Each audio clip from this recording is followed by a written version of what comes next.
Hello मित्रों, जय हिंद। आप सभी का बहुत स्वागत है एक और नए वीडियो में। तो दोस्तों, बिहार की राजधानी पटना को एक जो रोजाना चलने वाली अस्थायी इंटरसिटी है, इसकी सौगात मिल चुकी है, जो कि कहीं न कहीं वर्षों पुरानी मांग थी। जी हाँ दोस्तों, आखिरकार इस मांग को पूरा करते हुए रोजाना चलने वाली ये जो इंटरसिटी है, इसके रूट की घोषणा हो चुका है। साथ ही ये गाड़ी कब से शुरू होगी, टाइम टेबल की जानकारी, मतलब जो सारी चीजें हैं वो निकल के सामने आ चुकी है, जिसके बारे में कंप्लीट जो डिटेल है वो आज हम लोग जानने की कोशिश करेंगे इस बड़ी खुशखबरी वाले वीडियो के माध्यम से। इसलिए पटना को मिली ये जो पूरी तरह से अस्थायी तौर पर चलने वाली रोजाना बेसिस पर इंटरसिटी है, इसके बारे में सारी चीजें आप जानने के लिए, समझने के लिए, और इस गाड़ी की शुरुआत कब होगी, कब गाड़ी शुरू होगी, ये सारी चीजें भी अच्छे से जानने के लिए आप प्लीज इस वीडियो को ध्यान से देखिए। बाकी अभी से इस वीडियो को लाइक भी करके चैनल को सब्सक्राइब कर लीजिए। और आइए अब शुरू करते हैं आज की इस वीडियो को एंड जानते हैं राजधानी पटना को मिली रोजाना चलने वाली इस अस्थायी इंटरसिटी ट्रेन सेवा के बारे में। तो दोस्तों, आपको पता होगा कि पटना से कई जो रूट्स हैं उन पर इंटरसिटी टाइप की गाड़ियां चलती है, और इसके अलावा भी पटना से कई ऐसे रूट्स हैं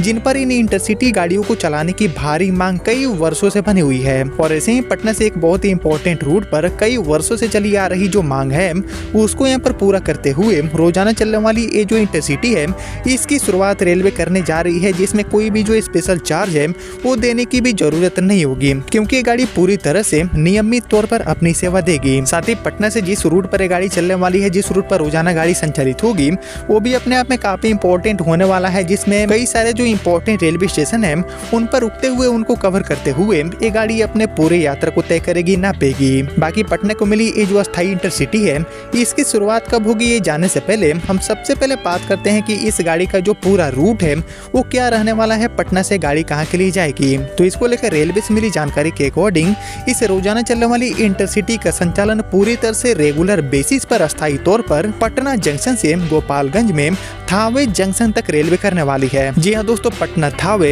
एंड थावे से पटना के बीच में इस इंटरसिटी का संचालन आप सभी को देखने को मिलेगा। और एक्चुअली इसको लेकर मिली जानकारी के अकॉर्डिंग बैकुंठपुर विधानसभा क्षेत्र के साथ पूरे गोपालगंज जिले के लिए एक और सौगात मिल चुकी है, क्योंकि बैकुंठपुर के विधायक मिथिलेश तिवारी के निरंतर प्रयासों के परिणाम स्वरूप पटना से थावे के बीच में चलने वाली जो इंटरसिटी है, इसका नियमित परिचालन को भारत सरकार के रेल मंत्री श्री अश्विनी वैष्णव जी ने अपनी तरफ से स्वीकृति दे दी है, हरी झंडी मिल चुका है। जी हाँ दोस्तों, बहुत ही बड़ा अपडेट ये पूरे गोपालगंज के लिए, साथ ही पटना के लिए निकल के सामने आ चुका है इस अस्थायी इंटरसिटी के रूप में। और इस संबंध में दोस्तों रेलवे मंत्रालय द्वारा भेजे गए आधिकारिक पत्र के माध्यम से विधायक को इसकी जो जानकारी है वो भी यहाँ पर दी गई है। और इस उपलब्धि पर विधायक मिथिलेश तिवारी ने देश के प्रधानमंत्री श्री नरेंद्र मोदी जी एंड रेल मंत्री श्री अश्विनी वैष्णव जी का आभार भी व्यक्त किए हैं। और इनके द्वारा कहा गया है कि ये जो निर्णय है, ये जो फैसला है नियमित इंटरसिटी को चलाने को लेकर, ये क्षेत्र की वर्षों पुरानी मांग को पूरा करता है, और इससे लाखों की संख्या में जो यात्री हैं उनको सीधा लाभ मिलेगा। बाकी विधायक जी ने स्पष्ट शब्दों में कहा है कि इस सफलता का जो श्रेय है वो बैकुंठपुर की जागरूक जनता को जाता है, जिन्होंने उन्हें फिर से सेवा का अवसर दिया है। बाकी विधायक मिथिलेश तिवारी जी ने कहा है कि थावे पटना इंटरसिटी ट्रेन के नियमित परिचालन से न केवल बैकुंठपुर विधानसभा बल्कि पूरे गोपालगंज जिले के छात्रों, सरकारी एंड जो निजी कर्मचारी हैं, साथ ही जो व्यापारी वर्ग के लोग हैं एंड जो मरीज हैं, इनको काफी सहूलियत होगी। बाकी इनके द्वारा आगे कहा गया है कि पटना जैसे बड़े शहरों से सीधी एंड नियमित रेल कनेक्टिविटी मिलने से शिक्षा, रोजगार, व्यापार एंड स्वास्थ्य सेवाओं तक पहुंच और भी ज्यादा सुलभ हो पाएगा। बाकी मिथिलेश तिवारी जी ने आगे भी कहा कि वे बैकुंठपुर विधानसभा सहित पूरे जिले के विकास के लिए हमेशा प्रतिबद्ध रहे हैं और आगे भी रहने वाले हैं। और एक्चुअली थावे पटना, पटना थावे के बीच में ये जो नियमित इंटरसिटी है, इसकी परिचालन की स्वीकृति की खबर मिलते ही पूरे क्षेत्र में खुशी की लहर दौड़ गई है। बाकी स्थानीय लोग, साथ ही जनप्रतिनिधि एंड विभिन्न सामाजिक संगठन के जो लोग हैं, इनके द्वारा विधायक मिथिलेश तिवारी के जो प्रयास है